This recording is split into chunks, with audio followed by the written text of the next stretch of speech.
ETV ప్రేక్షకుల నమస్కారం. XXX detergent soap శుభోస్తు కార్యక్రమంలో ఈ వారం గ్రహఫలం అంశానికి స్వాగతం. జూలై 24వ తేదీ నుండి జూలై 30వ తేదీ వరకు మేషాది ద్వాదశ రాశుల వారికి ఉండే శుభ అశుభ ఫలితాలని, అవసరమైన సందర్భాల్లో ప్రత్యామ్నాయ మార్గాల్ని తెలుసుకుంటారు. ఇక ద్వాదశ రాశుల వారికి ఏ గ్రహాలు ప్రతికూలంగా ఉన్నాయో ఆ గ్రహాల ప్రతికూలత తొలగి అనుకూలత ఏర్పడాలి అంటే ఏ విధమైన పరిహార ప్రక్రియలు చేపట్టాలో ఆ విశేషాల్ని, దాంతోపాటు నిత్య జీవితంలో అనుసరించవలసిన వాస్తు విశేషాల్ని, ఈ రెంటితో అతి ముఖ్యంగా నేటి పరిహార ప్రక్రియ అనే శీర్షికలో ఇంట్లో శుభకార్యాలు వాయిదా పడుతూ ఉన్నా లేక శుభకార్యాలు జరగడమే లేకున్నా శుభకార్య ప్రాప్తి కోసం ఏం చేయాలో ఆ విశేషాల్ని తెలుసుకుంటారు. ముందుగా నేటి పంచాంగం. స్వస్తి శ్రీచాంద్రమాన దుర్ముఖినామ సంవత్సరం, గ్రీష్మ ఋతువు, ఆషాఢమాసం, బహుళపక్షం. ఇక ఈ వారంలో ముఖ్యమైన రోజులు చూద్దాం. 24 అంటే ఈ రోజు సికింద్రాబాద్ మహంకాళి అమ్మవారి జాతర. 30వ తేదీ సర్వైకాదశి, కామికా ఏకాదశి. ఈ రోజు ఆదివారం. సూర్యుడు తన సప్తాశ్వాలతో అమోఘమైన కిరణ ప్రసారాన్ని చేసేటటువంటి రోజు. శరీరంలో ఉన్న సప్త ధాతువులలోనికి సప్త కిరణాల ద్వారా అమోఘమైన ఆరోగ్యాన్ని, బుద్ధి వికాసాన్ని కలిగించే రోజు. శుభమస్తు ప్రేక్షకులైన మీ అందరికీ ఆ సూర్యుని సంపూర్ణమైన కిరణ ప్రసారం కలగాలని, బుద్ధి ప్రచోదనంతో పాటు ఆరోగ్యం మరింతగా వృద్ధి చెందాలని ఆ ప్రత్యక్ష భగవానుడిని ప్రార్థిద్దాం.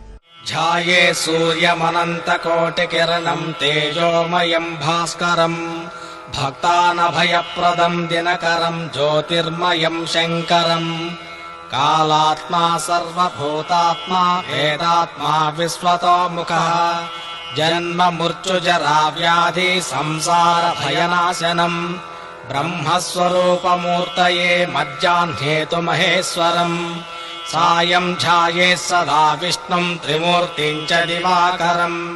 ఇక క్రమంగా మేషాది ద్వాదశ రాశుల వారి ఫలితాలని పరిశీలిద్దాం. ముందుగా మేషరాశి. ఇక ఈ వారం మేషరాశి వారి ఫలితాలని పరిశీలించి చూస్తే గురువు పంచమంలో ఉన్నాడు, శని అష్టమంలో ఉన్నాడు, రాహుకేతువులు పంచమ ఏకాదశ స్థానాల్లో ఉన్నారు. ఈ కారణంగా అశ్విని నక్షత్ర జాతకులకి కుటుంబంలో మాట విలువ తగ్గుతుంది. ఇంట్లో ఉండేటటువంటి వారు వీరి మాటను అంతగా పాటించే అవకాశం లేకుండా పోయే ప్రమాదం ఉంది. కాబట్టి వీలైనంత వరకు గౌరవాన్ని నిలుపుకోవడం కోసం తగిన పద్ధతిగా ఉండడం పెద్దలైనటువంటి వారికి ఎంతైనా అవసరం. భరణి నక్షత్ర జాతకులకి కుటుంబంలో సామరస్యం ఉన్నప్పటికీ కూడా వృత్తి, వ్యాపార, ఉద్యోగ స్థలాలలో వ్యతిరేకత పడుచూపే అవకాశం ఉంది. కాబట్టి వాద వివాదాలకి వెళ్ళకపోవడం, తగినంతగా ప్రవర్తించడం, ఎక్కడికక్కడ ఆర్థికమైనటువంటి లెక్కల్ని సరిచూసుకుంటూ ఉండడం ఎంతైనా అవసరం ఈ వారంలో. కృత్తికా నక్షత్ర జాతకులకి మనవళ్ళు కానీ మనవరాళ్ళు కానీ చిన్న వయసు వారు అయినట్లయితే వారికి పుత్రుడు కానీ పుత్రి కానీ పుట్టే అవకాశం బాగా కనిపిస్తోంది.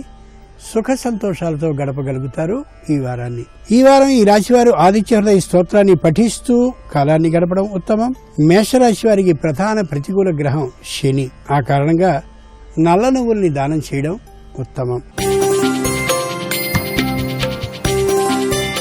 ఇక ఈ వారం వృషభ రాశి వారి ఫలితాలని పరిశీలించి చూస్తే గురువు చతుర్థంలో ఉన్నాడు, శని సప్తమంలో ఉన్నాడు, రాహుకేతువులు చతుర్థ, దశమ స్థానాల్లో ఉన్నారు.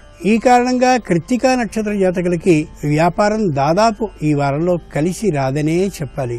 ఆ మాత్రం చేత అంత మాత్రం చేత విశేషమైన నష్టం వస్తుందని ఊహించనే కూడదు. ఈ వారానికి మాత్రమే ఆర్థికమైనటువంటి ఉన్నతి లేదు అనేటటువంటి యథార్థాన్ని గ్రహించగలగాలి. రోహిణీ నక్షత్ర జాతకులకి వ్యాపారంతో పాటు శారీరకంగా కూడా అనారోగ్యం కలిగే అవకాశం ఏర్పడుతోంది. ఆ కారణంగా ఆహార విహారాల్లో తగినటువంటి పద్ధతిలో ఉంచుకుని వైద్య అవసరం, ఔషధ సేవ లేకుండా జాగ్రత్త పడగలగాలి. మృగశిర నక్షత్ర జాతకులకి వాద వివాదాలతో సంబంధం లేకుండా ఉండేటటువంటి స్థితి కోసం దూరపు ప్రయాణాన్ని చేయడం కానీ, లేదా కుటుంబంలో వృత్తి, ఉద్యోగ, వ్యాపారాల్లో ఉన్న ఆచి తూచి మాట్లాడడం కానీ ఈ వారంలో అవసరం. ఈ వారం ఈ రాశివారు రాజరాజేశ్వరి అష్టోత్తర శతనామ పఠనాన్ని చేస్తూ గడపడం ఉత్తమం. వృషభ రాశి వారికి ప్రధాన ప్రతికూల గ్రహం గురువు. గురు గ్రహ అనుకూలత కోసం వారం మొత్తం మీద శ్రీ విష్ణు సహస్రనామాన్ని 16 మార్లు అంటే 16 సార్లు పఠించగలగడం అవసరం. ఇక ఈ వారం మిథున రాశి వారి ఫలితాలని పరిశీలించి చూస్తే గురువు తృతీయంలో ఉన్నాడు, శని షష్ఠంలో ఉన్నాడు, రాహు కేతువులు తృతీయ నవమ స్థానాల్లో ఉన్నారు. ఈ కారణంగా మృగశిర నక్షత్ర జాతకులకి ఆర్థికమైనటువంటి లాభం కలుగుతుంది. అనుకున్నటువంటి పనులు దాదాపుగా నెరవేరేటటువంటి అవకాశం కనిపిస్తుంది. ముఖ్యంగా కుటుంబానికి వృద్ధిని చేసేటటువంటి అవకాశం ఇచ్చే ఓ ముఖ్యునితో పరిచయం ఏర్పడుతుంది. అది ప్రయోజనాత్మకమైనటువంటి పరిచయం మాత్రమే అవుతుంది. ఆర్ద్ర నక్షత్ర జాతకులకి ఉద్యోగ లాభం అంటే ఉద్యోగం వచ్చేటటువంటి అవకాశం బాగా కనిపిస్తోంది. ఆ ఉద్యోగంలో వేతన అభివృద్ధి కూడా బాగా ఉండే ఆలోచన కలుగుతోంది. ఏదో ఒక వాహనాన్ని కూడా కొనుక్కోగలిగిన అవకాశం ఉంది. పునరుసు నక్షత్ర జాతకులకి ఆరోగ్యం సంపూర్ణంగా బాగుపడుతుంది. ఏ విధమైన దీర్ఘకాలిక వ్యాధి లేదనేటటువంటి విషయాన్ని వైద్యులు నిర్ధారించినటువంటి కారణంగా సుఖంగా సంతోషంగా ఈ వారాన్ని గడపగలుగుతారు. ఈ వారం ఈ రాశివారు లక్ష్మీ అష్టోత్తర శతనామ పఠనాన్ని చేస్తూ కాలాన్ని గడపడం మంచిది. మిథున రాశి వారికి ప్రతికూల గ్రహం కేతువు. కేతు గ్రహ అనుకూలత కోసం యథాశక్తి సమీపంలో ఉన్నటువంటి తీర్థయాత్ర చేయడం మంచిది. ఇక ఈ వారం కర్కాటక రాశి వారి ఫలితాలని పరిశీలించి చూస్తే గురువు ద్వితీయంలో ఉన్నాడు, శని పంచమంలో ఉన్నాడు, రాహు కేతువులు ద్వితీయ అష్టమ స్థానాల్లో ఉన్నారు. ఈ కారణంగా పునరుసు నక్షత్ర జాతకులకి ముఖ్యమైన ప్రణాళిక ఒకటి రచించుకుని దాని ప్రకారం చేసుకుందాం అని అనుకునేసరికే బంధువుల రాకో మిత్రుల రాకో ఇంటి నిండుగా చుట్టాలున్నటువంటి కారణంగానూ ఆ పనిని ఏమాత్రమూ ప్రారంభించలేకపోతారు.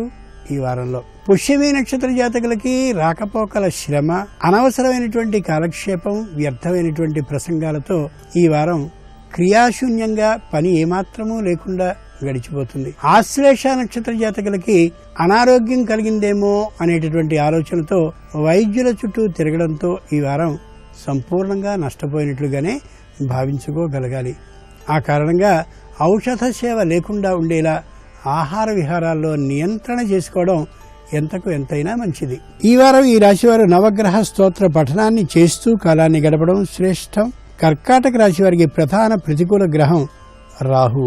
రాహు గ్రహ అనుకూలత కోసం నవగ్రహాలకి 18 ప్రదక్షిణాలను చేయడం అవసరం. ఇక ఈ వారం సింహరాశి వారి ఫలితాలని పరిశీలన చూస్తే గురువు ప్రథమంలో ఉన్నాడు, శని చతుర్థంలో ఉన్నాడు, రాహుకేతువులు ప్రథమ సప్తమ స్థానాల్లో ఉన్నారు. ఈ కారణంగా మఖా నక్షత్ర జాతకులకి అనవసరమైనటువంటి విరోధాలు, అనవసరమైనటువంటి శత్రుత్వాలు, ఎప్పుడో జరిగిపోయినటువంటి విషయాలన్నింటినీ తిరిగి తెర మీదికి తెచ్చుకోవడాలు వంటివి కలిగి అనవసరమైనటువంటి అపకీర్తి మూటగట్టుకునే అవకాశం కనిపిస్తోంది. వాద వివాదాలకి దూరంగా ఉండడం ఎంతైనా అవసరం. పూర్వ ఫల్గుని నక్షత్ర జాతకులకి ఆర్థికమైనటువంటి విషయాల్లో పేచీలు వచ్చే ప్రమాదం ఉంది. కాబట్టి వ్యాపారంలో కానీ, ఉద్యోగంలో కానీ, వృత్తిలో కానీ ఆర్థికమైనటువంటి లావాదేవీలని 1-2 మార్లు సరిచూసుకుని తేడాలు లేవు అని నిర్ధారణ చేసుకోగలగాలి. ఈ వారంలో ఇది అతి ముఖ్యం. ఉత్తర ఫల్గుని నక్షత్ర జాతకులకి తీసుకున్నటువంటి రుణం విషయంలో వృద్ధి అంటే వడ్డీ పెరిగిపోతున్నటువంటి కారణంగా మరో రుణాన్ని చేయవలసిన అవసరం ఏర్పడవచ్చు. మరో రుణాన్ని చేయకుండా ఉండేలా, వడ్డీ పెరిగిపోకుండా ఉండేలా, ఉన్నదాన్ని ఉన్నంతలో తక్కువ మొత్తంలోనైనా సరే తీర్చడం ప్రారంభించడం ఎంతైనా అవసరం. ఈ వారం ఈ రాశివారు లక్ష్మీ నృసింహ కరావలంబ స్తోత్రాన్ని పఠిస్తూ గడపడం ఉత్తమం. సింహరాశి వారికి ప్రధాన ప్రతికూల గ్రహం శని. కాబట్టి నూపప్పుతో చేసినటువంటి ఉండలని కాకులకి సమర్పించడం అవసరం. ఇక ఈ వారం కన్యా రాశి వారి ఫలితాలని పరిశీలించి చూస్తే గురువు ద్వాదశంలో ఉన్నాడు, శని తృతీయంలో ఉన్నాడు, రాహుకేతువులు ద్వాదశ షష్ఠ స్థానాల్లో ఉన్నారు. ఈ కారణంగా ఉత్తర ఫల్గుని నక్షత్ర జాతకులు తమకి సంబంధించినటువంటి వృత్తి ఉద్యోగాల్లో చక్కని నైపుణ్యాన్ని ప్రదర్శిస్తారు. ప్రత్యేకమైనటువంటి గుర్తింపుని, గౌరవాన్ని వృత్తి ఉద్యోగాల్లోనే కాకుండా సంఘంలో కూడా పొందగలుగుతారు. ఒకవేళ పురస్కారం లభించినప్పటికీ కూడా ఆశ్చర్యపడవలసిన అవసరం ఏమాత్రమూ లేదు. హస్త నక్షత్ర జాతకులు తమకి సంబంధించిన నైపుణ్యాన్ని, ముఖ్యంగా న్యాయవాద వృత్తిలోనూ నిర్మాణ రంగంలో ఉన్నవారైనట్లయితే తప్పక తమదైనటువంటి ముద్రని లోకానికి చూపించుకోగలుగుతారు. మంచి ప్రతిభని, పురస్కారాన్ని పొందగలుగుతారు. చిత్తా నక్షత్ర జాతకులు మానసికమైనటువంటి అనారోగ్యం ఏమాత్రం లేకుండా గడపగలుగుతారు. ఆర్థికమైనటువంటి ప్రయత్నాన్ని చేసి ఆర్థికంగా విజయాన్ని పొందుతారు. చక్కనైనటువంటి రుణాన్ని పొంది ఈ సొమ్ముని ఆ సొమ్ముని కలిపి గృహానికి సంబంధించిన నిర్మాణాన్ని కానీ లేదా కట్టిన ఇంటి మరమ్మతులు కానీ చేపడతారు. ఈ వారం ఈ రాశివారు సుబ్రహ్మణ్య అష్టోత్తర శతనామ పఠనాన్ని చేస్తూ గడపడం ఉత్తమం. కన్యా రాశి వారికి ప్రతికూల గ్రహం శని. శని గ్రహ అనుకూలత కోసం తెలిసినటువంటి తప్పుని ఏమాత్రమూ చేయకపోవడం ఉత్తమం. ఇక ఈ వారం తులారాశి వారి ఫలితాలని పరిశీలించి చూస్తే గురువు ఏకాదశంలో ఉన్నాడు, శని ద్వితీయంలో ఉన్నాడు, రాహుకేతువులు ఏకాదశ పంచమ స్థానాల్లో ఉన్నారు. ఈ కారణంగా చిత్తా నక్షత్ర జాతకులకి బంధువుల యొక్క, మిత్రుల యొక్క సహకారం బాగా లభించి చేస్తున్నటువంటి వ్యాపారం మరింతగా విస్తరణ జరిగే అవకాశం ఉంది. దీంతో పాటు ఏదో ఒక సంఘానికి అధ్యక్ష పదవిని కూడా చేపట్టి దాని పనుల్ని కూడా సక్రమంగా చేయగలుగుతారు. స్వాతి నక్షత్ర జాతకులకి శుభకార్య ప్రాప్తి ఉంది. వివాహం కానీ, ఉద్యోగం కానీ, ఇంట్లో మరేదైనా శుభకార్యం కానీ జరిగే అవకాశం బలంగా కనిపిస్తోంది. విశాఖ నక్షత్ర జాతకులు పట్టుదలని కానీ తగ్గించుకున్నట్లయితే చక్కటి ఆర్థికమైనటువంటి ఫలితంతో పాటు జీవితంలో కూడా విజయాన్ని సాధించగలిగిన అవకాశం బాగా కనిపిస్తోంది. ఈ వారం ఈ రాశివారు సరస్వతి అష్టోత్తర శతనామ పఠనాన్ని చేస్తూ కాలాన్ని గడపడం ఉత్తమం. తులారాశి వారికి ప్రధాన ప్రతికూల గ్రహం శని. శని గ్రహ అనుకూలత కోసం అధర్మమైనటువంటి మార్గాన నడవకపోవడం, ధర్మబద్ధంగా సత్యాన్ని మాత్రమే మాట్లాడుతూ ఈ వారాన్ని గడపడం ఎంతైనా అవసరం. ఇక ఈ వారం వృశ్చిక రాశి వారి ఫలితాలను పరిశీలించి చూస్తే గురువు దశమంలో ఉన్నాడు, శని ప్రథమంలో ఉన్నాడు, రాహుకేతువులు దశమ చతుర్థ స్థానాల్లో ఉన్నారు. ఈ కారణంగా విశాఖ నక్షత్ర జాతకులు విద్యార్థులైనట్లయితే తప్పక వారికి విద్యా వ్యాసంగంలో అవరోధాలు ఏర్పడే అవకాశం కనిపిస్తోంది. కాబట్టి తల్లిదండ్రులు చాలా జాగ్రత్తగా విద్యార్థుల విషయంలో చూసుకుంటూ ఉండాలి. వారు తిరిగి ఇంకో కళాశాలలో చేరుతామని కానీ లేదా మరో ప్రదేశానికి వెడతామని కానీ అన్నట్లయితే అది కాదని నిర్ద్వంద్వంగా ఖండించి అదే చోట కొనసాగేలా చూసుకుని తీరాలి. అనురాధ నక్షత్ర జాతకులకి ఏ విధమైనటువంటి ఒత్తిడిలు ఉండవు, కానీ తమకి వచ్చినటువంటి ఆర్థికమైన లాభం లేదా రుణం ద్వారా వచ్చినటువంటి ఆర్థికమైన సంపద సరిపోదు యథార్థంగా అనే విశేషాన్ని గమనించుకోగలగాలి. ఎవరికైతే అప్పుల్ని తీర్చవలసి ఉన్నారో, అంటే బాకీలను తీర్చవలసి ఉన్నారో వారి గురించి ఒక క్షణాన్ని ఆలోచించి ఏదో ఇష్టం వచ్చినట్లుగా కాకుండా ప్రణాళికాబద్ధంగా తీర్చుకుని వ్యవహరించుకోవాలి. జ్యేష్ఠ నక్షత్ర జాతకులు వ్యవసాయదారులైనట్లయితే మంచి అనుకూలత లభిస్తుంది. వారికి చక్కని దిగుబడి కలిగేటటువంటి అవకాశం కూడా బాగా కనిపిస్తుంది. ఇంతకు ముందు దాచినటువంటి ఏదైనా ధాన్యం వంటిది ఉన్నట్లయితే అమ్మి దానితో మరో మంచిదైనటువంటి వస్తువుని కొనుక్కోగలుగుతారు. దుర్గా అష్టోత్తర శతనామ పఠనాన్ని చేస్తూ ఈ వారం గడపడం ఈ రాశివారి ఉత్తమం. వృశ్చిక రాశి వారికి ప్రధాన ప్రతికూల గ్రహం శని. శని గ్రహ అనుకూలత కోసం ఇనుప వస్తువుని దానం చేయడం ఉత్తమం. ఇక ఈ వారం ధనురాశి వారి ఫలితాలని పరిశీలించి చూస్తే గురువు నవమంలో ఉన్నాడు, శని ద్వాదశంలో ఉన్నాడు, రాహుకేతువులు నవమ తృతీయ స్థానాల్లో ఉన్నారు. ఈ కారణంగా మూలా నక్షత్ర జాతకులు భార్యాభర్తలు అనుకూలంగా ఉంటారు. దాంపత్యంలో పొరపత్యాలు లేకుండా సుఖంగా గడపగలుగుతారు. మిత్రులు కాని, బంధువులు కాని ఎవరైనా ఇంటికి వచ్చి సలహాలు కాని ఇయ్యబోతే పొరపాటును కూడా స్వీకరించకూడదనే యథార్థాన్ని 1-2 మార్లు గమనించుకోగలగాలి మూలా నక్షత్ర జాతకులు. పూర్వాషాఢ నక్షత్ర జాతకులు వ్యవసాయదారులైనట్లయితే మంచి అనుకూలతని సాధించుకోగలుగుతారు. పంట దిగుబడి బాగా వస్తుంది కాబట్టి ఏ విధమైన వ్యాపారాన్ని ప్రారంభించాలి అనేటటువంటి ఆలోచనకి వస్తారు. ఆ ఆలోచనలన్నీ ఫలించే అవకాశం కూడా బాగా కనిపిస్తోంది. ఉత్తరాషాఢ నక్షత్ర జాతకులకి సోదర విరోధం, అలాగే తల్లిదండ్రులతో ఉండే చిన్న చిన్న పొరపత్యాలు పూర్తిగా తొలగుతాయి. కుటుంబంలో ఐకమత్య వాతావరణం ఏర్పడినందుకు చక్కనైనటువంటి మనశ్శాంతితో ఉండగలుగుతారు. ఈ వారం ఈ రాశివారు అన్నపూర్ణ అష్టోత్తర శతనామ పఠనాన్ని చేస్తూ కాలాన్ని గడపడం ఉత్తమం. ధను రాశి వారికి ప్రధాన ప్రతికూల గ్రహం శని. శని గ్రహ అనుకూలత కోసం ఉచితంగా ఎవరి నుండి దేన్ని స్వీకరించకపోవడం ఈ వారంలో ఉత్తమం. ఇక ఈ వారం మకర రాశి వారి ఫలితాలని పరిశీలన చూస్తే గురువు అష్టమంలో ఉన్నాడు, శని ఏకాదశంలో ఉన్నాడు, రాహుకేతువులు అష్టమ ద్వితీయ స్థానాల్లో ఉన్నారు. ఈ కారణంగా ఉత్తరాషాఢ నక్షత్ర జాతకులకి వ్యాపారం బాగా కలిసి వస్తున్నా, కుటుంబంలో పరపత్యాలు లేకపోయినా ఏదో మానసికమైనటువంటి వెలితితో మాత్రం ఉన్నట్లుగా అనిపిస్తూ ఉంటుంది. అలాంటి అవసరం ఏం లేదనే యథార్థాన్ని గ్రహించి దృఢంగా ధైర్యంగా మనోబలంతో ఉండొచ్చు. శ్రవణ నక్షత్ర జాతకులకి జీవితం సుఖంగా సాగిపోతున్నప్పటికీ కూడా ముందు నాటికి ఎలా ఉండగలుగుతానా అనేటటువంటి భయం ఒకటి మానసికంగా కలుగుతూ ఉంటుంది. ఇంకా ఏదైనా సాధించాలనే ఆలోచన కలుగుతూ ఉంటుంది. కానీ తగు ప్రయత్నం మాత్రం తమ వద్ద లేదు అనేటటువంటి విశేషాన్ని గ్రహించుకోలేకపోతారు. ధనిష్ట నక్షత్ర జాతకులకి చక్కనైనటువంటి పదవి లాభం కలుగుతుంది.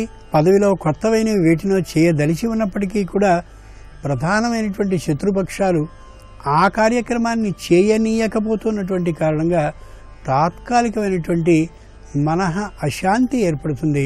లలిత అష్టోత్తర శతనామ పఠనాన్ని చేస్తూ ఈ వారం గడపడం ఉత్తమం. ఈ రాశివారు మకర రాశి వారికి ప్రధాన ప్రతికూల గ్రహం కేతువు. కేతుగ్రహ అనుకూలత కోసం పురోహితునికి నిత్యధారణ చేసేందుకు వీలుగా ఉండే వస్త్రాలని యథాశక్తి దానం చేయడం ఉత్తమం. ఇక ఈ వారం కుంభరాశి వారి ఫలితాలని పరిశీలన చూస్తే గురువు సప్తమంలో ఉన్నాడు, శని దశమంలో ఉన్నాడు, రాహుకేతువులు సప్తమ ప్రథమ స్థానాల్లో ఉన్నారు. ఈ కారణంగా ధనిష్ట నక్షత్ర జాతకులు పని మీద శ్రద్ధ ఎంతో ఉన్నప్పటికీ కూడా ప్రయాణాలు చేయవలసిన అవసరం ఏర్పడ్డ కారణంగా తమ పని మీద తాము దృష్టిని కేంద్రీకరించలేకపోయేటటువంటి పరిస్థితి కలుగుతోంది.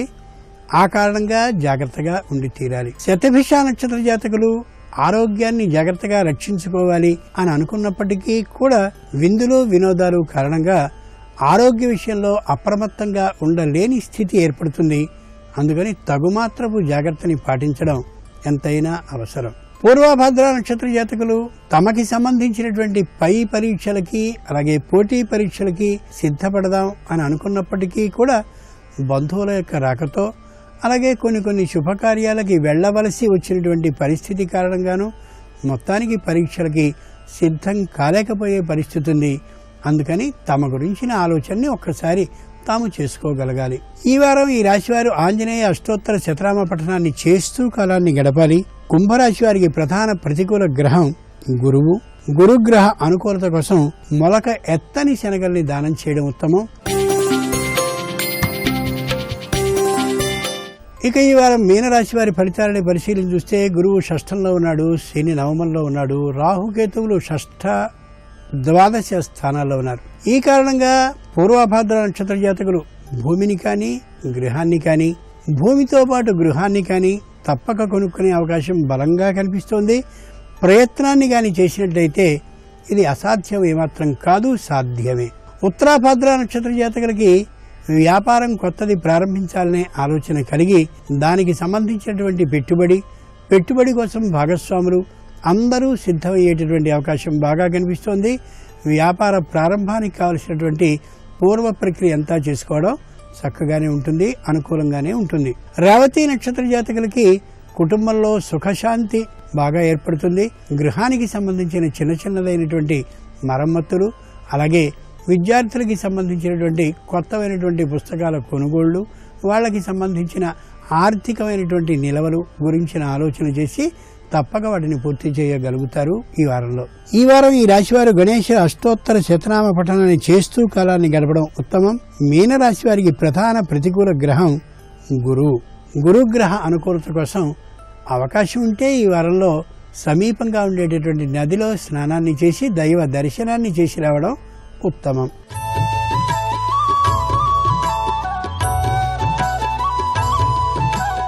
నేటి పరిహార ప్రక్రియ శీర్షికలో శుభకార్యాలు వాయిదా పడుతున్నటువంటి వారు, తమ ఇళ్లు శుభప్రదంగాను మంగళప్రదంగాను ఉండాలి అని అనుకునేవారు, శుభకార్యాలు నిర్విఘ్నంగా కొనసాగాలి అనుకునేవారు ఏం చేయాలో చూద్దాం. చక్కగా స్నానాన్ని చేసి పసుపుని కాళ్ళకి పూసుకున్న గృహిణులు తమ ఇంటి గుమ్మాలని ప్రతి మంగళ శుక్రవారాల్లో పూర్తిగా కడిగి దానికి కూడా పసుపుని రాసి చక్కగా కుంకుమ బొట్లని పెట్టి ఆ మహాలక్ష్మి స్వరూపమైనటువంటి గుమ్మానికి ముమ్మారు నమస్కరించుకుని మా ఇంట్లో శుభకార్యం కలిగేలా జరిగేలా నిర్విఘ్నంగా అలా ఆ శుభకార్యం జరిగేలా ముగిసేలా చేయి తల్లి అని ఆ గుమ్మం రూపంలో ఉన్నటువంటి లక్ష్మీదేవికి నమస్కారాన్ని చేసుకున్నట్టయితే నిశ్చయంగా శుభకార్యాలు వాయిదా పడవు. ఖచ్చితంగా నిర్విఘ్నంగా శుభకార్యాలు జరిగి తీరుతాయి. ఇది తాంత్రికమైనటువంటి విధానమే కాకుండా ప్రాచీనులు చెప్పినటువంటి విధానం కూడా.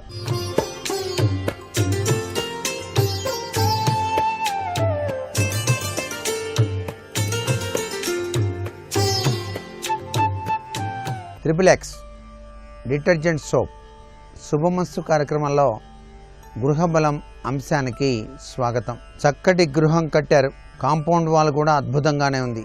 దానికి పెట్టేటువంటి గేట్ల విషయంలో వాస్తుశాస్త్రరీత్యా ఏ విధమైనటువంటి విధి విధానం పాటించాలి అనేటువంటి విషయాన్ని మనం తెలుసుకుందాం.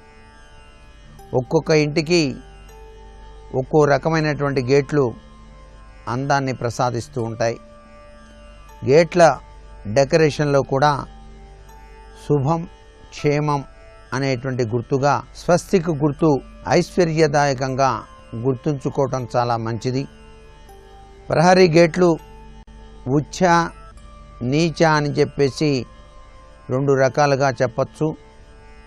ఉచ్చ అంటే మంచి స్థానం, నీచ అంటే చెడు స్థానం అని చెప్పేసి. రోడ్డు ఏ వైపున ఉన్నదో ఆ వైపుకు గేటు పెట్టడం వీలవుతుంది.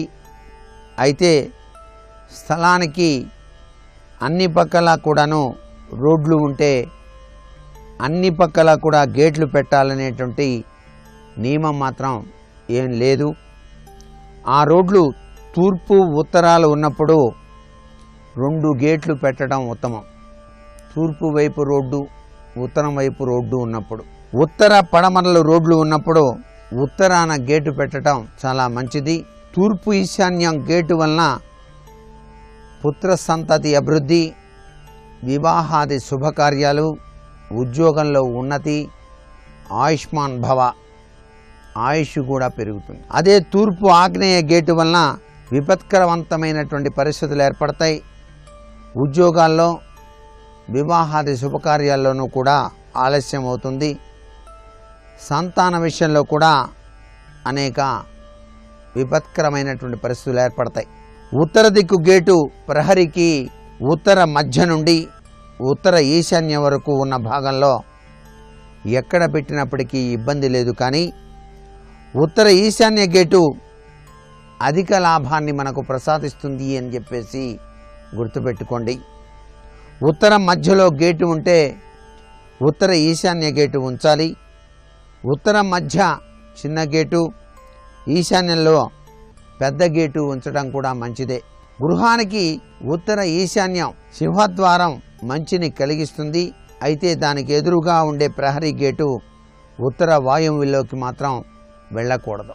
ఉత్తర ఈశాన్యం గేటు వలన ధనయోగం, మంచి ఉన్నత విద్య, గౌరవం, కీర్తి ప్రతిష్టలు పెరుగుతాయి. ఉత్తర వాయువ్య గేటు అనర్థాలకు హేతువుగా మారుతుంది అనే విషయం కూడా మరొకసారి గుర్తుపెట్టుకోండి. ఇక దక్షిణ దిశ వచ్చేటప్పటికల్లా దక్షిణాన గేటు దక్షిణ మధ్య నుండి దక్షిణ ఆగ్నేయం వరకు కూడా ఎక్కడైనా సరే పెట్టుకోవచ్చు. దక్షిణ ఆగ్నేయ గేటు, దక్షిణ మధ్య గేటు రెండూ కూడాను మంచి ఫలితాన్ని ప్రసాదిస్తాయి. ఇలా 2 గేట్లు పెట్టాలనుకున్నప్పుడు ఆగ్నేయంలో పెద్ద గేటును, దక్షిణం మధ్య చిన్న గేటు ఏర్పాటు చేసుకోవటం సర్వే సర్వత్రా వాస్తురీత్యా మంచిది. పడమర ప్రహరీ గేటు పెట్టేటప్పుడు పడమర మధ్య నుంచి పడమర వాయువ్యం లోపు ఎక్కడైనా సరే గేటు పెట్టుకోండి. పడమర మధ్య కన్నా వాయువ్యం గేటు ఉత్తమం అని చెప్పేసి కూడా గుర్తెరగండి. ప్రధాన ద్వారం ఎదురుగా గేటు పెట్టినప్పుడు అది పడమర మధ్యలోకి వస్తే పడమర వాయువ్యం మరొక గేటును ఉంచాలి. మీరు సింహద్వారం పడమర వైపు మధ్యలో ఉంది, దానికి ఎదురుగా పెద్ద గేటు పెట్టారు, మంచిది. కానీ ఇలా గేటు ఉంచినప్పుడు వాయువ్యంలో కూడా చిన్న గేటు ఒకటి తప్పనిసరిగా పెట్టాలి. అప్పుడు వాయువ్యం నుంచి కూడా ఆ యొక్క సందులో నుంచి లోపలికి వెళ్ళవచ్చు. ఎటువంటి పరిస్థితుల్లోనూ పడమర దిశలో నైరుతి వైపు మాత్రం గేటు పెట్టకూడదు సుమా. నైరుతి గేటు కనుక ఉన్నట్లయితే అనర్థదాయకమైన ప్రభావాలు ఏర్పడతాయి. గేట్ల విషయాల్లో చాలా జాగ్రత్తలు అవసరం. గేటు ఎదురుగా ఇంటి యొక్క పిల్లర్ స్తంభం రాకూడదు. గేటు ఎదురుగా గొయ్యి, నుయ్యి, బోరు పనికిరావు. డ్రైనేజ్ మ్యాన్ హోల్స్ కూడాను మంచివి కావు. గేటు ఎదురుగా ఎటువంటి చెట్లు కూడా ఉండకూడదు, అది వేధాదోషం అంటారు. అలాగే గేటు ఎదురుగా రాళ్ల గుట్టలు, దిమ్మెలు ఉండకూడదు. గేటు ఎత్తు ప్రహరీ కంటే ఎత్తు ఉండకూడదు. గేటు ఎదురుగా ఇంటి గోడ నిలువుగా రాకూడదు. ఏది మంచిది ఏది చెడు అనేటువంటిది ఒక్కసారి బాగా గ్రహించండి. ఉత్తర ఈశాన్యం గేటు చాలా మంచిది, తూర్పు ఈశాన్యం గేటు మంచిది, దక్షిణ ఆగ్నేయం గేటు కూడా మంచిది, పడమర వాయువ్యం గేటు చాలా మంచిది. ఇక చెడు ఫలితాలను ఇచ్చేవి ఉత్తర వాయువ్యం గేటు, తూర్పు ఆగ్నేయం గేటు, దక్షిణ నైరుతి గేటు, పడమర నైరుతి గేటు. ఈ మధ్యకాలంలో గ్రిల్స్, జాలీలు అనేటువంటివి కూడా అందం మరింతగా పెంచడానికి ఏర్పాటు చేస్తున్నారు. కానీ ఇనుము, ఇత్తడి, స్టీలు, రాగి మొదలైన వాటితో తయారవుతున్నాయి. వీటిని ఉపయోగించడంలో ఆకారం, రంగులు మొదలైన విషయాలపై వాస్తు శాస్త్రరీత్యా ఆలోచించి నిర్ణయం గనక తీసుకుంటే మీ గృహంలో అద్భుతమైనటువంటి అదృష్ట శక్తి పొంది సుఖాన్ని పొందటానికి ఆస్కారం ఉంటుంది. గేటు, గ్రిల్లు, జాలీలు నిర్మించేటప్పుడు ప్రధానంగా చూడాల్సింది వాటి యొక్క డిజైన్లు. అవి అసామాన్యంగా వంకర టింకరగా ఒకవైపు ఎక్కువ వాలినట్లుగా ఉండకూడదు. ఒక క్రమంలో ఉండాలి. కళ్ళకు బాధ కలిగించేవిగా కూడా ఉండకూడదు. డిజైన్ల లోపం వలన గాయాలు తగిలే ప్రమాదాలు ఉంటాయి అనే విషయాన్ని ఇక్కడ గుర్తుపెట్టుకోండి. వీలైనంత వరకు రేఖాగణితం, జామెట్రీని అనుసరించి డిజైన్ తయారు చేయటం చాలా మంచిది. అసమంజసంగా ఉండేటువంటి డిజైన్ చూడటానికి సొంపుగా ఉండదు. కాబట్టి డిజైన్ల ఎంపికలో కూడా చాలా జాగ్రత్త వహించండి. మరికొన్ని ముఖ్య విషయాలు రేపటి శుభమస్తు కార్యక్రమంలో తెలుసుకుందామా. మరి సర్వే జనా సుఖినో భవంతు.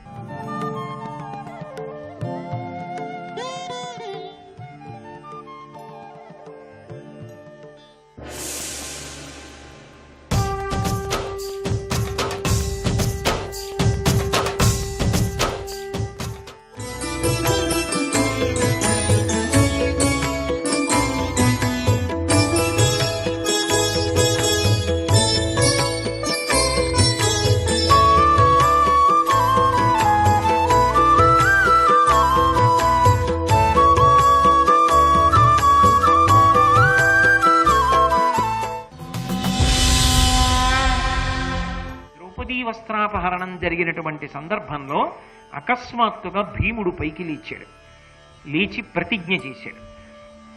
కురువృద్ధుల్ కురవృద్ధ బాంధవులనీకుల్ చూచుచుండం మదోద్ధరుడై ద్రౌపదినిట్లు చేసిన ఖలున్ దుశ్శాసను లోకభీకరలీలన్ వధించి తద్విపుల వక్షశైల రక్తౌహ నిర్ధర ముర్వీపతి చూచుచుండనని ఆస్వాదింతు నుగ్రాకృతిన్నని ప్రతిజ్ఞ చేశాడు ఆయన. అది ఎలా? ఏ సామాన్యమైన ప్రతిజ్ఞ కాదు. భూపతులందరూ చూస్తుండగా, ఈ దుర్యోధనుడు చూస్తుండగానే దుశ్శాసనుని యొక్క వక్షస్థలాన్ని భేదిస్తాను. ఒక పర్వతం నుంచి నదీ ప్రవాహం, ఒక ఏరు ఎలా పుడుతుందో అలా వాడి గుండెలలోంచి పైకి ఉబికినటువంటి నెత్తురు దోషిళ్లతో పట్టి తాగుతాను. అందరూ చూస్తుండగా చంపి తాగుతాను నెత్తురు. ఎందుకని? ఆ చేతులతో కదూ ఆ ద్రౌపదీదేవి యొక్క జుట్టు పట్టుకుని సభలోకి ఈడ్చి తెచ్చాడు. అందుకని కురువృద్ధుల్ కురువృద్ధ బాంధవులనీకుల్ చూచుచుండం మదోద్ధరుడై ద్రౌపదినిట్లు చేసిన ఖలున్ దుశ్శాసనున్ లోకభీకరలీలం వధించి తద్విపుల వక్షశైల రక్తౌగ నిర్జర ముర్వీపతి చుచుచుండ అని ఆస్వాదింతు నుగ్రాకృతిన్. ఉగ్రమైన ఆకృతితో దుశ్శాసనుడి గుండెలు బద్దలగొట్టి నెత్తురు తాగుతానని భీముడు ప్రతిజ్ఞ చేశాడు. అంటే అవతల వైపు పతనం ప్రారంభమైందా? ఎవడు రెచ్చగొట్టమన్నాడు? ఒకసారి ఊరుకున్నారు కదా అని చెప్పి అదే పనిగా రెచ్చిపోతానంటే ఊరుకుంటారా? అవతలవాడు రెచ్చిపోతే తట్టుకోగలిగిన శక్తి నీ దగ్గర ఉందా? లేనప్పుడు అవతలవాడి యొక్క ఓర్పుని ఎందుకు పరీక్షిస్తావు? ఆయనే లేచిన నాడు నువ్వు నిలబడగలవా? ఇంత అధర్మాత్ముడివి, ఇంత విచ్చలవిడిగా ప్రవర్తించేవాళ్ళు, ధర్మం మీద నమ్మకం లేని వాళ్ళు, వేషగాళ్ళు, బూటకపు జీవితాలున్న వాళ్ళు ధర్మాత్ముల జోలికెళ్ళి బ్రతకగలరా? అందుకే ఈ ప్రతిజ్ఞ చెయ్యడం కురువంశ చరిత్రని మలుపు తిప్పింది. దుశ్శాసన మరణం ఆనాడే భయంకరంగా లిఖింపబడింది. అక్కడతో ఊరుకునున్నా పోయి ఉండేది. కర్ణుడు ఎంత గొప్పవాడైనా ఆయన జీవితంలో ఒక దోషం ఉంది. ధర్మం కన్నా స్నేహితుడి యొక్క సంతోషానికి పెద్దపీట వేస్తాడు. అధర్మమునందున్నటువంటి దుర్యోధనుడితో అంటకాగాడు. ఇది ప్రమాదం. మీరు జాగ్రత్తగా ఆలోచించండి. కర్ణుడు చాలా చాలా గొప్పవాడు. కర్ణుడు ఇంత గొప్పవాడైనా దుర్యోధనుడి పక్కకి చేరి తనకి ధర్మాధర్మములు తెలిసున్నా కూడా దుర్యోధనుడు సంతోషిస్తే చాలు, అందుకే అధర్మమైన అంగీకరిస్తాడు. అదే విభీషణుడు అనుకోండి రామాయణంలో. రావణాసురుడికి సోదరుడైనా కూడా అధర్మం వైపు అంగీకరించాడు. అన్నయ్య ఇది అధర్మం, ఇది ఇలా జరగడానికి వీల్లేదు. సాధుర్వా ఇదివా సాధు పరైరేషా సమర్పిత బ్రువన్ పరార్థం పరవాన్ నదూతో వధమర్హసి. దూతని వధించరాదన్నయ్య, కాబట్టి హనుమని నువ్వు సంహరించడానికి వీల్లేదని లేచి చెప్తాడు. మాట వినకపోతే నీతో నాకు సఖ్యం అక్కర్లేదని వదిలిపెట్టి వెళ్ళిపోయాడు. బలం ఉన్నప్పటికీ కూడా ధర్మం తప్పితే రావణుడితో తోడబుట్టిన వాడైనా విభీషణుడు అంటకాగలేదు. అందుకే ధర్మాత్ముడి శాశ్వతమైన కీర్తిని సముపార్జించాడు.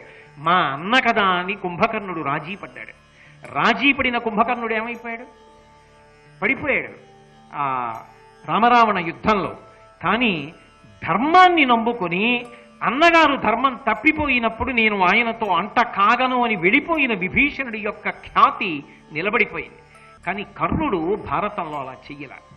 ఆయనకి దుర్యోధనుడు సంతోషిస్తే చాలు, అది అధర్మమని తెలిసిన, ధర్మము కాదని తెలిసిన ఆయన ఉపేక్షించగలడు. అధర్మాన్ని ప్రోత్సహించి పక్కవాడు సంతోషిస్తే అంగీకరించగలడు. అధర్మాత్ముడి పక్కన చేరి వాడు దుర్మార్గుడని, దౌర్భాగ్యుడని, అధర్మాత్ముడని, బూటకపు వ్యక్తని తెలిసున్నా కూడా వాడి వల్ల ఏదో ప్రాపకాన్ని ఆశించి వాడి చుట్టూ చేరి భజన చేసేటటువంటి వాళ్ళ బ్రతుకులు కూడా చివరికి కర్ణుడి బ్రతుకులే. అందుకే కర్ణుడు ఆ పక్కనే ఉన్నటువంటి ద్రౌపదీదేవిని చూసి ఒక మాట అన్నాడు. అప్పటికే ఆవిడ అవమానింపబడి ఉంది. కులకాంత రాజసూయాగం చేసి అవబృధ స్నానం చేసినటువంటి జుత్తు. ఆ జుత్తుని ఎవడు పట్టుకుంటాడో అవమానిస్తాడో వాడు వంశంతో కలిపి సర్వనాశనం అయిపోతాడు. ఇంత ప్రమాదానికి మేము ఒడిగడుతున్నామని తెలుసుకోకుండా అప్పటికి సంతోషంగా ఉంది కదా అనిపించి దాని జోలికి వెళ్ళారు. ఇప్పుడు కర్ణుడు అన్నాడు, జూదంలో ఓడిపోని భర్తని ఎంచుకో అని పరోక్షంగా దుర్యోధనుడిని చూపించాడు. దుర్యోధనుడు కర్ణుడి మాట అందుకని తన తొడ చేతితో కొట్టి చూపించి ద్రౌపదీదేవినిచ్చి తొడ మీద కూర్చోమ్మని సంజ్ఞ చేశాడు. ఊరుకుంటాడా భీముడు? ధర్మమునకు కట్టుబడి అలా ఉన్నారు తప్ప వాళ్ళు అంగీకరిస్తారా? వెంటనే మళ్ళీ లేచాడు. ధారుని రాజ్య సంపద మదంబన కోమలి కృష్ణ చూచి రంభోరు నిజోరు దేశమున నుండగ పిల్చిన ఇద్దురాత్ము దుర్వారమదీయ బాహు పరివర్తిత చండ గదాభిఘాత భగ్నోరు తరోరు చేయుదు సుయోధనుగ్ర రణాంతరంబునన్. భయంకరమైనటువంటి నా గదాదండాన్ని గిరగిరా తిప్పుతూ యుద్ధభూమిలో ఏ తొడని ద్రౌపదీదేవిని వచ్చి కూర్చోమ్మని చూపించాడో ఆ తొడలను నా గదాదండంతో విరగ్గొట్టి యుద్ధభూమిలో రక్తపు మడుగులో దుర్యోధనుడు పడిపోయేటట్టు చేస్తానని ప్రతిజ్ఞ చేశాడు. దుర్యోధన మరణాన్ని కొని తెచ్చుకున్నారు. దుశ్శాసన మరణాన్ని కొని తెచ్చుకున్నారు. తద్వారా కౌరవ సర్వనాశనాన్ని కొని తెచ్చుకున్నారు. ఎవడు నిష్కారణంగా వెళ్ళమన్నాడు? ఎవడు వాళ్ళని రెచ్చగొట్టమన్నాడు? ఇప్పుడు భీముడు ప్రతిజ్ఞ చెయ్యగానే ధృతరాష్ట్రుని యొక్క అగ్నిగృహంలో నక్కలు కూశాయి. ఆ నక్కల కూతలు వినపడ్డాయి. అలాగే అగ్నిహోత్రంలో వెలుగు చల్లారిపోయింది. అగ్ని వెలుగుతోంది కానీ చుట్టూ చీకటి ఏర్పడింది. అదేమిటి అంటే తన ధర్మాన్ని తాను వదిలిపెట్టింది. అగ్ని యందు ప్రకాశం ఉండాలి, అగ్ని ప్రకాశము క్షీణించిపోయింది. అంటే ధృతరాష్ట్ర సంతతి నశించిపోవడాన్ని సూచిస్తున్నాయి సూచనలు. అలాగే అకస్మాత్తుగా కారణం లేకుండా ఇది ఇక్కడ జరుగుతోందని తెలియకుండా ఎక్కడో అంతఃపురంలో ఉన్నటువంటి స్త్రీల కన్నుల వెంట కూడా నీరు వచ్చి దుఃఖభారంతో గుండెలన్నీ కూడా అవిసిపోయి.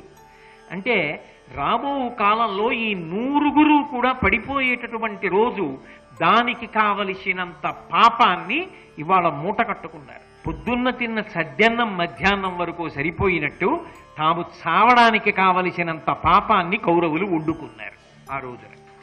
కాబట్టి ఈ 2 శాపాలు భీముడి వలన ప్రవర్తిల్లాయి. ఇది సూచించడానికి అక్కడ అనేకమైన దుశ్శకునములు కనపడ్డాయి. అంతఃపురంలో ఉన్నటువంటి స్త్రీల యొక్క మనసులలో అకస్మాత్తుగా దుఃఖాగ్ని ప్రజ్వరిల్లి వాళ్ళ గుండెలు బరువెక్కి కన్నల వెంట బాష్పధారలు పడ్డాయి. అటువంటి సమయంలో ఇంకా ఎంత వక్రమైన స్థితిలోకి వెళ్ళిపోనో, ఇంకా ఎన్ని ఉపద్రవాలు సంభవించనో అప్పుడు జోక్యం చేసుకుంది గాంధారి. ఆమె గబగబా లేచి విదురుడి సహాయం తీసుకుని నన్ను ప్రభువు దగ్గరికి తీసుకెళ్ళమంది. ధృతరాష్ట్ర మహారాజు దగ్గరికి వెళ్ళి, మహారాజా ఇక్కడే కూర్చునున్నావు, ఆసనం మీద కళ్ళకి గంతలు కట్టుకున్నావు, జరుగుతున్నదాన్ని గమనించావా? మాయాద్యూతమునందు పాండవులు ఓడిపోయారు. కులకాంత ఇంటి కోడలు ద్రౌపదీదేవిని దుర్యోధనుడు చెరబట్టి వస్త్రాపహరణం చేశాడు. అనంతమైన వస్త్రముల చేత ఆమె రక్షింపబడింది, ఆమె శీలము కాపాడబడింది. నిండు సభలో ఈ ఇంటి కోడలకి అవమానం కొడుకుల వలన జరిగింది. అంతేకాదు నీ అగ్నిగృహంలో నక్కల యొక్క కూతలు వినపడుతున్నాయి, భయంకరమైనటువంటి దుశ్శకునములు కనపడుతున్నాయి. ఇది వంశ వినాశనాన్ని సూచిస్తోంది. ఇప్పటికైనా జోక్యం చేసుకోకుండా బెల్లం కొట్టిన రాయిలా కూర్చుంటామే, జోక్యం చేసుకుని కొడుకుల్ని మందలించు అంది. తప్ప పుత్ర వ్యామోహంతో నా కొడుకులు కదా, ప్రస్తుతానికి పైచేయితో ఉన్నారు కదా, పాండవులు కదా, అవమానపడుతున్నారు కదా అని ఊరుకున్నది కాదు. ఆమె జోక్యం చేసుకుని, ముందే ఎందుకు జోక్యం చేసుకోలేదు అని మీకు ప్రశ్న రావచ్చు. కానీ ఆమె కన్నుల ముందు జరుగుతున్న సన్నివేశం చకచక జరిగిపోతుంటే ఆమె కూడా స్థాణువైపోయింది, కన్నులకు గంతలు కట్టుకుని ఉంది. విదురుడి ద్వారా తెలుసుకుంటోంది. ఒక సన్నివేశం తర్వాత ఒక సన్నివేశం జరిగిపోతోంది. కానీ ఉత్తరక్షణం స్పందించి ఆమె వెంటనే జోక్యం చేసుకుని ధృతరాష్ట్ర మహారాజు దగ్గరికి వెళ్ళి మాట్లాడి, వెంటనే ఆ ధృతరాష్ట్రుడు లేచి దుర్యోధనాదులను నిగ్రహించి కోడలైన ద్రౌపదీదేవిని పిలిచి, అమ్మా జరిగిన అవమానానికి సిగ్గుపడుతున్నాను, కులకాంతవి ఎంత పొరపాటు జరిగిందమ్మా, నేను నీకు కలిగిన బాధ తీర్చాలి, వరాలు కోరుకోమంటే ఆమె ముందు ధర్మరాజు యొక్క దాస్య విముక్తిని, తర్వాత పాండవుల దాస్య విముక్తిని కోరుకుని మళ్ళీ రాజ్యాన్ని సముపార్జించింది. తాము జూదమాడడానికి ముందున్న స్థితిని పునరుద్ధరించింది మహాతల్లి.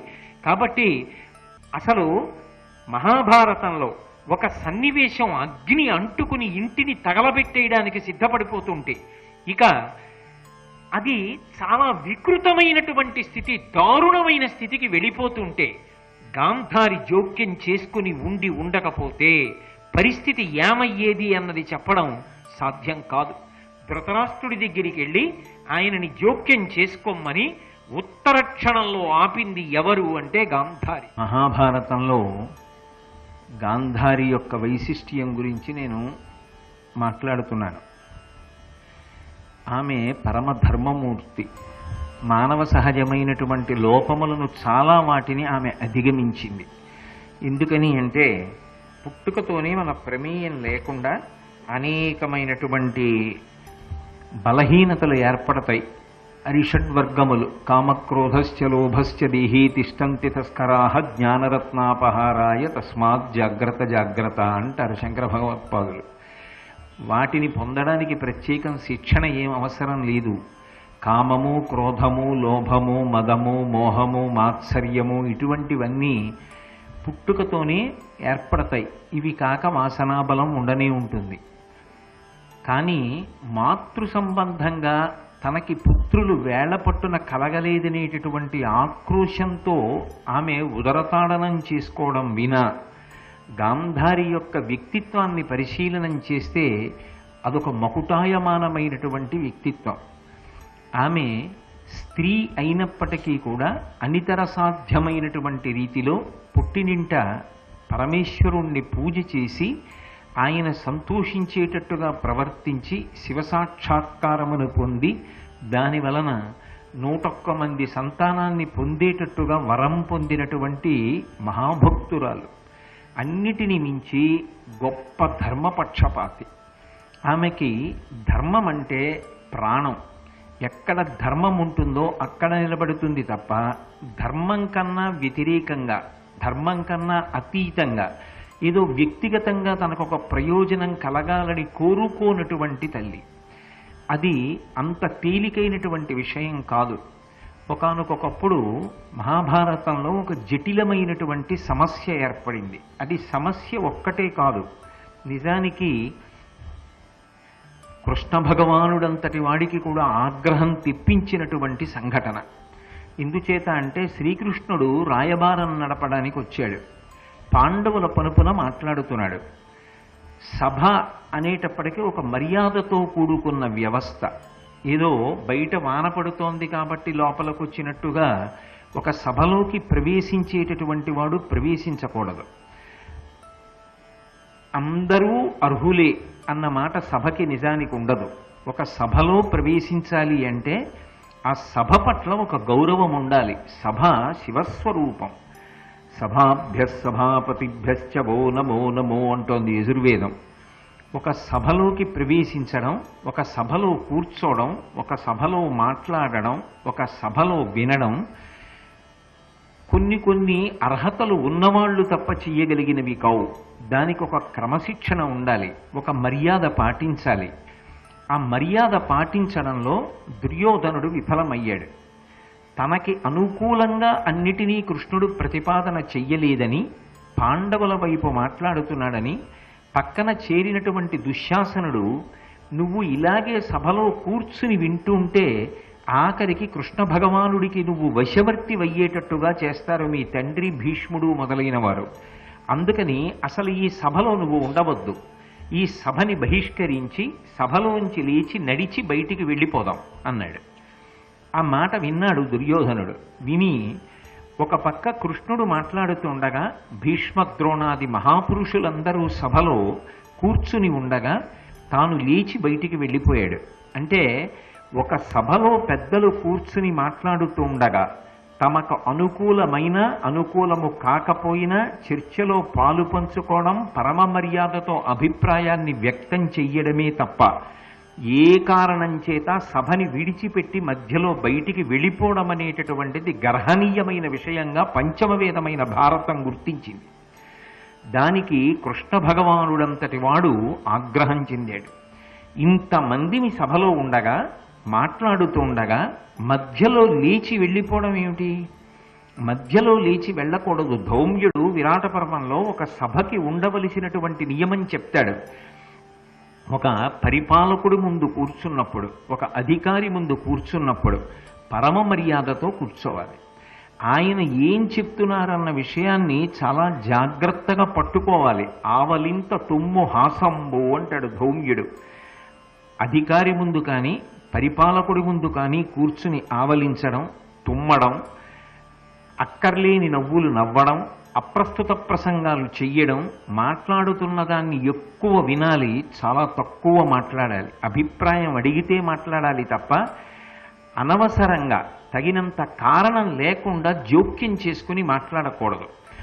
సభ జరుగుతుండగా మధ్యలో అకస్మాత్తుగా లేచి వెళ్ళిపోవడం కూడా పెద్దలైనటువంటి వారందరినీ అగౌరవపరచడమే. అందుకే కృష్ణ భగవానుడంతటి వాడు ఆగ్రహం చెంది ధృతరాష్ట్రుడి వంక చూసి దుర్యోధనుడు సభని మధ్యలో విడిచిపెట్టి వెళ్ళినందుకు తీవ్రమైనటువంటి పరిణామాల్ని ఎదుర్కోవలసి వస్తుందని చెప్పాడు. అప్పటి వరకు మర్యాదగా ప్రవర్తించి మర్యాదగా మాట్లాడిన కృష్ణుడు కూడా అర్ధంతరంగా సభని దుర్యోధనుడు విడిచిపెట్టి వెడితే ఆగ్రహం చెందాడు. అంటే ఒకానొకప్పుడు ఈ దేశంలో సభా నిర్వహణ అంటే, ఒక సభ జరపడం అంటే ఎంత మర్యాదగా ఉండేదో, ఎంత జాగ్రత్తగా ఉండడానికి సిద్ధపడి సభకి వెళ్ళాలో మనకు అర్థం అవుతుంది. కాబట్టి ఒక క్లిష్టమైనటువంటి ముడి పడింది. ఇప్పుడు దుర్యోధనుడు వెనక్కి రాకపోతే సభలోకి, అది కృష్ణుడి ఆగ్రహానికి కారణమవుతుంది. కృష్ణుడెవరు? సాక్షాత్ పరిపూర్ణావతారం. అది కృష్ణుడే కావక్కర్లేదు. పెద్దలు ఆగ్రహించారనుకోండి, అసహ్యించుకున్నారనుకోండి నడవడి చూసి, అది చాలు జీవితానికి శాపం. పెద్దలు చూసి మంచి నడవడి కలిగిన వాడు, వీడు వృద్ధిలోకి రావాలి అని అనుకున్నారనుకోండి, అదే జీవితంలో వృద్ధిలోకి రావడానికి కారణం. కేవలం వారి మనసులో సంతృప్తి పొందడమే మనకి ఆశీర్వచనం.